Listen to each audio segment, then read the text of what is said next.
하나님의 사랑과 은혜와 평강이 오늘 우리의 삶과 영혼에 충만하기를 주의 이름으로 축복합니다. 라헬은 언니 레아보다 아름다웠고 남편 야곱으로부터 언니보다 더 많은 사랑을 받는 여인이었습니다. 그런데 오늘 말씀에서 라헬은 극도로 분노하는 모습을 보이고 있죠. 그리고 하나님 앞에 잘못된 모습을 보이고 있습니다. 29장을 보면 레아는 결국 하나님을 바라보게 되죠. 유다를 통해 내가 이제는 하나님을 찬송합니다 라는 고백을 합니다. 이 고백과 함께 하나님을 바라보므로 레아는 자신이 가졌던 궁핍함과 갈급함이 채워지는 은혜를 누리게 됩니다. 그러나 언니 레아보다 더 나은 것 같았던 라헬은 오늘 말씀에서 그러한 은혜를 누리지 못합니다. 끝까지 하나님을 바라보지 못하죠. 하나님을 바라보지 못하고 자기 자신만을 바라보았습니다. 그러므로 참된 평안과 은혜를 누리지 못합니다. 오늘 말씀 통해 우리 스스로는 라헬에 가까운지 레아에 가까운지 살펴보았으면 좋겠습니다.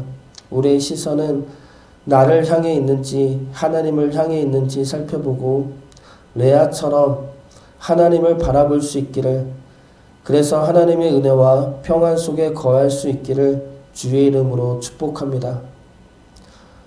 먼저 라헬은 하나님을 바라보지 못함으로 감사하는 마음이 아니라 시기하는 마음을 가지게 됩니다. 1절 말씀 보겠습니다. 라헬이 자기가 야곱에게서 아들을 낳지 못함을 보고 그의 언니를 시기하여 야곱에게 이르되 내게 자식을 낳게 하라. 그렇지 아니하면 내가 죽겠노라. 라헬은 아들을 낳지 못합니다. 그런데 언니 레아는 아들을 4명이나 낳았죠. 이에 라헬이 레아를 시기하여 야곱에게 아들을 낳게 하라고 화를 냅니다. 그러면서 내가 죽겠다 협박을 하죠. 라헬이 이렇게 시기하는 이유가 무엇입니까? 언니 레아에게는 아들이 있는데 자신에게는 아들이 없기 때문입니다. 그런데 밖에서 보는 우리들 입장에서는 레아보다 라헬이 더 가진 것이 많아 보이죠. 얼굴도 더 아름답고 무엇보다 남편 야곱에게 사랑을 받고 있지 않습니까? 레아는 얼굴도 아름답지 못한데 남편한테도 사랑을 받지 못합니다. 어제도 보았듯이 레아는 아들을 낳아도 남편 야곱한테 사랑받지 못합니다. 남편은 여전히 아들을 낳은 자신보다 동생을 더 사랑하고 있죠. 그러면 라헬이 더 행복해야 하지 않겠습니까? 그럼에도 불구하고 시기하는 이유가 무엇입니까?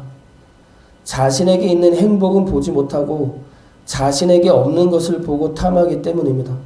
이것이 시기하는 이유이죠. 선악과 사건도 마찬가지입니다. 아담과 하와는 자신에게 주지 않은 선악과를 바라봅니다. 그렇기 때문에 하나님에게 야속함을 느끼고 불합리하다 느끼는 것이죠. 아담과 하와는 자신에게 주지 않은 선악과를 보기 전에 선악과를 제외한 모든 것들을 주신 하나님을 바라보았어야 합니다. 그러면 선악과를 주지 않은 것에 대한 야속함과 원망보다는 그 외의 모든 것을 주신 하나님의 은혜에 감사할 수 있었을 것입니다. 우리 역시 마찬가지이죠. 우리는 우리에게 있는 것보다는 없는 것에 대해 더 집착하고 욕심내고 시기하기가 쉽습니다. 다른 집은 모두 있고 모두 있는데 왜 우리 집은 없느냐? 다른 애들은 말도 잘하고 친구들이랑 잘도 노는데 우리 애들은 왜 혼자 놀까? 남들과 비교해서 우리에게 없는 것이 있으면 우리는 속상해하고 더 심해지면 시기하는 마음도 생기게 됩니다. 없는 것을 보기 때문에 그렇죠. 그러나 우리에게는 없는 것보다 있는 것이 더 많습니다. 그리고 우리에게는 세상이 줄 수 없는 하나님의 크신 은혜와 사랑과 생명이 우리에게는 있습니다. 그것이야말로 우리에게는 너무나 큰 감사이고 은혜이고 자랑이죠. 사람들과 비교하면 우리에게 없는 것이 많습니다. 그러나 없는 중에서도 부어오시는 하나님의 은혜 또한 너무나 많이 있습니다.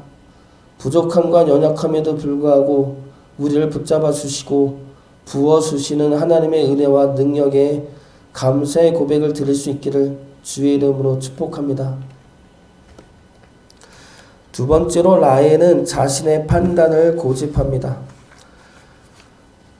하나님의 뜻보다는 자신의 판단을 고집하고 자신이 판단한 것이 옳다고 주장합니다. 그렇기 때문에 라헬은 하나님의 크신 은혜와 평강을 누리지 못하게 되죠. 6절 말씀 보겠습니다.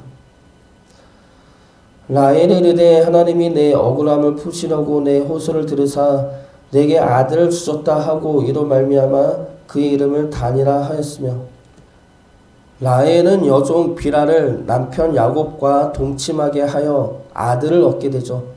그리고 그 아들 이름을 단이라 이름 짓습니다. 단이라는 이름은 억울함을 푸심이라는 뜻이죠. 그런데 라헬이 뭐가 억울합니까? 라헬이 억울한 것이 뭐가 있습니까? 아들 낳지 못한 것이 왜 억울합니까? 생명은 하나님의 것인데, 그러면 아들을 주고 안 주고는 하나님의 뜻인데 왜 안 줬다고 억울합니까? 그리고 라헬은 자기 가문을 보면 아들이 없는 것에 대해서 억울해하지 말고 기도로 구하고 기다렸어야 했습니다. 우선 자기의 가문이 조상 때부터 아들을 얻기 힘든 가정이었죠. 먼저 자기의 시어머니인 리브가를 보면 어떻습니까? 결혼한 지 20년 만에 야곱을 낳았습니다. 20년 동안 아이가 없었죠. 그 리브가의 시어머니인 사라는 더 심했습니다. 90세에 이삭을 낳았죠. 언제 결혼했는지는 모르나 하나님의 말씀이 있을 때가 65세였죠. 그러면 사라 역시 하나님이 아들을 주신다고 말씀하신 후에 25년을 기다린 후에 이삭을 낳았습니다. 그런데 하나님이 이들에게 이렇게 아들을 기다리게 하시고 늦게 주신 이유가 무엇입니까? 첫 번째로 생명이 하나님에게 있음을 알게 하기 위해서이죠. 그리고 두 번째로는 하나님의 백성들이기 때문입니다. 이들의 자녀들은 세상의 자녀들이 아니라 하나님의 자녀들이죠. 하나님의 백성된 자들을 지금 하나님이 만들어가고 계시는데, 그 만듦에 있어서 중요한 것은 사람들의 노력이 아니라 하나님의 약속과 능력이라는 겁니다. 그래서 하나님은 이들이 사람의 행위나 노력이 아니라 하나님의 약속과 그리고 하나님의 능력으로 주어지는 은혜임을 알게 하기 위해서 이들을 이끌어 가시는 겁니다. 그러나 라헬은 어떻습니까? 그것을 알려 하지 않죠. 아들을 주지 않는 하나님의 뜻은 자신에게 필요가 없습니다. 그저 억울할 뿐이죠. 그저 억울하고 화가 나 미칠 지경인 것입니다. 그렇기 때문에 아들을 달라는 것이죠. 아들을 주지 않으면 어떻게든 아들을 얻겠다는 겁니다. 그래서 여종을 보냈고, 그 여종이 아들을 못 낳으면 낳을 수 있는 여종을 끊임없이 보내었을 것입니다. 그런데 마침 처음에 보낸 여종이 아들을 낳으니까 하나님이 내 억울함을 풀었다라고 이름 지은 것입니다. 여전히 자신의 판단 안에 갇혀있는 모습이죠. 하나님도 내가 억울한 것을 아니까 이렇게 아들을 준 것이다 말하는 것인데, 그것은 아니죠. 아까도 이야기했듯이 라헬은 아들이 없는 것에 대해 하나님에게 물어라 했습니다. 자신의 억울함과 자신의 판단만을 고집하는 것이 아니라 그것을 내려놓고 하나님에게 뜻을 묻고 하나님의 은혜를 구하여야 했던 것입니다. 그렇게 될 때 라헬은 그것이 자신을 죄악된 마음으로부터 구원하려 하는 하나님의 마음을 알게 되었을 것입니다. 이해할 수 없는 현실과 억울한 상황이 있다면 하나님에게 물으시기 바랍니다.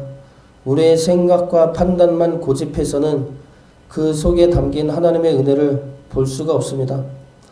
하나님은 이해할 수 없는 상황과 억울한 상황 모두를 들어 우리를 하나님의 존귀한 자녀로 만드시고 더 높은 깨달음을 주시어 참된 평강 안으로 우리를 인도해 내십니다.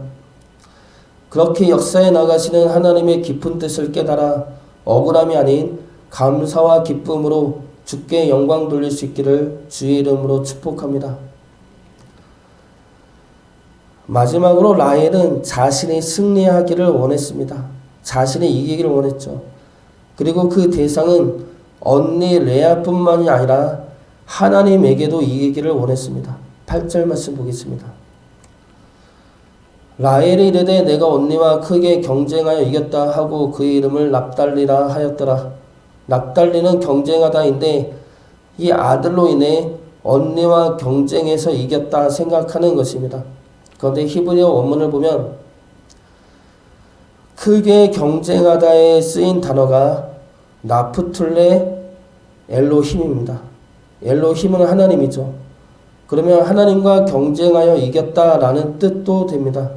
이렇게 해석을 하면 라헬이 가진 생각은 이것이죠. 하나님이 나에게 아들을 안 주셨지만 봐라, 나는 내 아들을 내 방법으로 둘이나 얻었다. 그러므로 나는 하나님과 경쟁해서 이긴 자다. 라헬의 안타까운 점은 자기의 욕심과 욕망을 위해 다른 이들과 합력하지 않고 경쟁한다는 것입니다.